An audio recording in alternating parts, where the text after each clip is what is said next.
Garuda Express, an international courier service.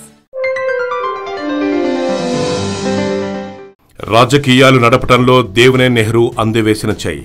Bezawada politics లో ఆయన మార్కే వేరు, ఆయన రూటే సెపరేట్. ఇప్పుడు దేవినేని నెహ్రూ లేరనే వార్త అభిమానులను సన్నిహితులను కలిచివేస్తోంది. విజయవాడ మొత్తం శోకసంద్రంలో మునిగిపోయింది. అసలు దేవినేని నెహ్రూ అంటే బెజవాడ, బెజవాడ అంటే దేవినేని నెహ్రూ. ఈ రీతిలో పాలిటిక్స్ ఉండేవి అంటే ఏమాత్రం ఆశ్చర్యపోనక్కర్లేదు. ఎవరికీ భయపడిన ధైర్యం ఆయన సొంతం. ఒకప్పటి బెజవాడ రాజకీయాలకు వెళ్లి దేవినేని గురించి తెలుసుకుందాం. వాణిజ్య రాజధానిగా పేరు పొందిన బెజవాడ ఇప్పటి విజయవాడ గజగజ వణికిపోయేది. బల చరిత్ర కలిగిన రెండు ప్రధాన వర్గాలకు చెందిన అగ్రనేతలు కత్తులు దూసుకునేవారు. ఒకవైపు దేవినేని నెహ్రూ, మరోవైపు వంగవీటి రంగా. ఫలితం ఏ క్షణం ఏం జరుగుతుందన్న భయం బెజవాడ వాసులు వెంటాడుతుండేది.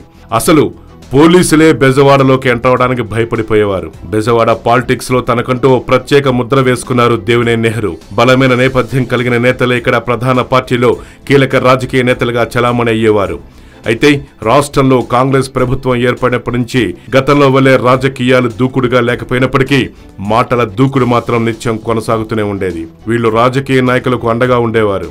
అప్పట్లో రాజకీయాల్లోకి రాకముందు దేవినేని నెహ్రూ రాజకీయ నాయకులకు అండగా ఉండేవారు. ఆ తర్వాత వంగవీటి రాధ, దేవినేని నెహ్రూ రెండు ప్రధాన కులాల పోరుగా మారిపోయింది. అనూహ్యంగా వీళ్లు రాజకీయాల్లోకి ఎంటర్ అయిపోయారు.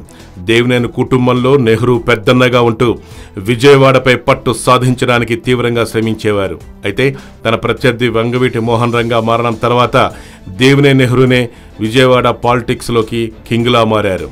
మారిన పరిస్థితుల నేపథ్యంలో ఇక విజయవాడలో గొడవలకు పులి స్టాప్ పెట్టడంలో దేవినేని నెహ్రూనే కీలక పాత్ర పోషించారు. ఈ రోజు విజయవాడ ఎంత ప్రశాంతంగా ఉందంటే అందుకు దేవినేని నెహ్రూనే కారణమని విజయవాడ ప్రజలు చెప్పుకుంటారు. చివరి వరకు ఆయన తనను నమ్ముకున్న వారి కోసం, నియోజకవర్గ ప్రయోజనాల కోసం, కార్యకర్తల కోసం, అభిమానుల కోసం ఎప్పుడూ పాటుపడేవారట. గతాన్ని గుర్తు చేసుకుంటూ వారందరినీ ఇంటికి పిలిపించి మాట్లాడేవారట.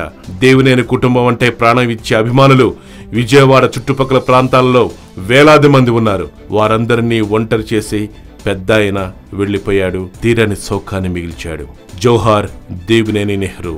పాత తరానికి ఒక గుర్తు చెరిగిపోయింది. చరిత్రలో బెజవాడంటే దేవినేని నెహ్రూ అని చెప్పుకునేటువంటి మాట మాత్రమే మిగిలి ఉంటుంది. తన కొడుకును రాజకీయాల్లోకి తీసుకురావాలన్న కల అలా తాత్కాలికంగా తెరపడినప్పటికీ భవిష్యత్తులో ఆ కుటుంబం మాత్రం బెజవాడలో అభిమానుల గుండెల్లో చిరస్థాయిగా ఉండిపోతుంది. జోహార్ దేవినేని నెహ్రూ. జోహార్.